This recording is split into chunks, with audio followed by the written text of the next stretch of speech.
Bismillahirrahmanirrahim. Assalamualaikum warahmatullahi wabarakatuh. Alhamdulillahilladzi arsala rasulahu bil huda wa dinil haq yudhhirahu ala dini kullih wa kafa billahi syahida. Asyhadu an la ilaha illallah wahdahu la syarikalah wa asyhadu anna Muhammadan abduhu wa rasuluh. Rabbi shrah li sadri wa yassir li amri wahlul 'uqdatam min lisani yafqahu qawli amma ba'du. Puji serta syukur kita panjatkan kehadirat Allah Subhanahu wa taala. Salawat serta salam kita curah limpahkan kepada junjungan kita Nabi Muhammad Shallallahu Alaihi Wasallam, kepada keluarganya, kepada para sahabatnya, dan kepada pengikutnya sampai akhir zaman. Saudaraku kaum muslimin dan muslimat, mukminin dan mukminat, pada kesempatan ini saya akan menyampaikan materi yang berjudul Fadis Ibadah Puasa Bulan Ramadan. Seperti yang kita ketahui, puasa menurut bahasa adalah menahan diri. Masalah menahan diri merupakan pekerjaan yang sangat berat bagi manusia, sebab dalam dirinya terdapat nafsu. Namun, tujuan berpuasa dalam arti sekedar menahan diri, sesungguhnya banyak pula dilakukan oleh kelompok atau orang-orang tertentu. Misalnya, orang psikoanalisis berpuasa untuk menahan hasrat seksualnya semata.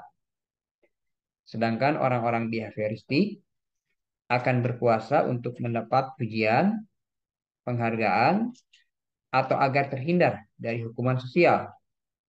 Sementara orang-orang humanistik, mereka puasa untuk memaksimalkan potensi kemanusiaannya. Nah, dalam hal ini, puncak puasa paling tinggi ada di orang Islam, yang bukan sekedar berorientasi pada tataran horizontal, yaitu personal dan sosial, akan tetapi sudah sampai pada tahap vertikal, yang semata-mata bukan sekedar untuk menahan diri atau agar dilihat dan dihargai oleh orang lain. Dalam hal ini ada hadis yang mengatakan, setiap amalan manusia adalah untuknya, kecuali puasa. Sebab ia hanyalah untukku, dan akulah yang akan memberikan ganjaran padanya secara langsung. Sementara itu, menurut Islam sendiri, seseorang baru disebut berpuasa apabila yang pertama, mampu menahan diri dari segala yang membatalkannya, seperti makan, minum, berhubungan suami istri di siang hari, dan lain-lain. Yang kedua, sesuai waktunya, yaitu mulai terbit fajar sampai terbenam matahari. Tidak disebut berpuasa apabila waktunya kurang atau lebih dari waktu tersebut. Yang ketiga, memakai niat lillahi ta'ala. Bila niatnya bukan karena Allah, hal tersebut tidak termasuk berpuasa seperti yang diharapkan Islam. Yang keempat, harus memakai persyaratan tertentu, baik syarat sahnya maupun syarat wajib puasanya. Kemudian, puasa Ramadan adalah ibadah dahsyat yang bisa membuat orang menjadi lebih baik. Orang yang tadinya tidak mau beribadah, di saat Ramadan menjadi mau beribadah. Seolah Ramadan memiliki sebuah daya tarik untuk memaksa seorang melakukan kebaikan. Masing-masing orang memiliki kualitas yang berbeda dari ibadah puasanya. Dalam hal ini, Imam Ghazali membagi puasa menjadi 3 tingkatan. Yang pertama, puasa umum, yaitu puasa yang sekedar menahan perut dan kemaluan dari memenuhi kebutuhan syahwat. Yang kedua, puasa khusus, yaitu menahan telinga, mata, lidah, tangan, kaki, dan seluruh anggota tubuh dari dosa-dosa. Ketiga, puasa paling khusus, yaitu menahan hati agar tidak mendekati kehinaan, memikirkan dunia, dan memikirkan selain Allah. Untuk puasa yang ketiga ini dianggap batal apabila terlintas dalam hati pikiran selain Allah dan hari akhir. Kemudian Syekh Abdurrahman menuturkan, puasa itu salah satu sebab terbesar menuju ketakwaan. Hal ini karena orang yang berpuasa telah melaksanakan perintah Allah Subhanahu wa taala dan menjauhi larangannya. Dalam hal ini Allah berfirman, "Ya ayyuhalladzina amanu kutiba alaikumusiyam kama kutiba alal ladzina min qablikum la'allakum tattaqun." Wahai orang-orang yang beriman, diwajibkan atas kamu berpuasa sebagaimana diwajibkan atas orang-orang sebelum kamu agar kamu bertakwa. Kemudian, 5 keterkaitan antara puasa dan ketakwaan. Pertama, orang yang berpuasa menjauhkan diri dari segala yang diharamkan oleh Allah Subhanahu wa taala. Kedua, orang yang berpuasa melatih dirinya untuk mendekatkan diri kepada Allah Subhanahu wa taala dengan menjauhi hal-hal yang disukai oleh nafsunya. Ketiga, puasa itu mempersempit gerak setan dalam aliran darah manusia sehingga pengaruh setan melemah. Akibatnya maksiat dapat dikurangi. Keempat, puasa itu secara umum dapat memperbanyak ketaatan kepada Allah dan ini merupakan tabiat orang yang bertakwa. Kelima, dengan berpuasa orang kaya akan merasakan perihnya rasa lapar sehingga dia akan lebih peduli kepada orang-orang fakir yang kekurangan. Menurut Syekh Abdurrahman, ini juga merupakan tabiat orang yang bertakwa.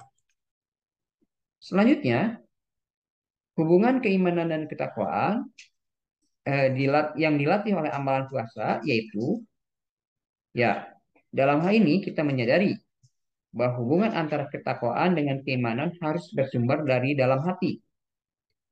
Jika tidak didasari dari hati, maka bisa jadi keimanan tidak membawa kepada ketakwaan dan sebaliknya, ketakwaan tidak akan maksimal dan tidak akan menguatkan keimanan. Maka keimanan dan ketakwaan inilah yang diolah kualitasnya melalui ibadah puasa agar kodanya bisa tertancap dengan baik pada diri seorang muslim. Selanjutnya, apa rahasia yang terkandung dalam berpuasa? Nah, dalam hal ini ada beberapa rahasia yang terkandung dalam berpuasa. Yang pertama, yaitu mengurangi kekuatan dan sifat hewan bahimiah. Dengan berpuasa, kita mengurangi sifat yang ada pada hewan yang sekedar bertumpu kepada kebutuhan makan minum. Dan selanjutnya, derajat kita naik kepada sifat malaikah, yaitu keutamaan dan kesempurnaan. Yang kedua, menghiasi diri dengan salah satu sifat Allah, yaitu tidak makan dan minum, meskipun hanya dalam waktu tertentu. Dan juga agar menyerupai orang-orang mukorobin, yaitu orang-orang yang dekat kepada Allah. Ketiga, membiasakan sabar dan menahan kesulitan hidup serta keinginan. Orang yang berpuasa bisa menjauhkan diri dari nafsu dan membela diri dari kejaran nafsu disertai keteguhan dan kesabaran. Keempat, mengingatkan kepada kehinaan diri. Dengan berpuasa, kita sangat hina dan sangat membutuhkan makanan dan minuman. Sementara itu, orang yang membutuhkan pada suatu perkara tentu akan tunduk pada aturan dan merendahkan dirinya di hadapan pencipta aturan tersebut. Kelima, menjaga diri dari berbuat dosa dan maksiat. Ya, dalam hal ini puasa merupakan benteng manusia terhadap perbuatan jahat dan maksiat. Terakhir, yang keenam, yaitu menyadarkan diri untuk peduli terhadap sesama. Dengan berpuasa, orang dapat merasakan bagaimana sakitnya kelaparan, sehingga dengan hal tersebut akan timbul rasa empati pada orang lain yang juga mengalami hal yang sama dengan dirinya.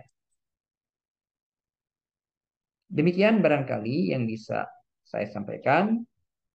Terima kasih atas perhatiannya. Akhirnya saya ucapkan billahi taufiq wa hidayah. Wassalamualaikum warahmatullahi wabarakatuh.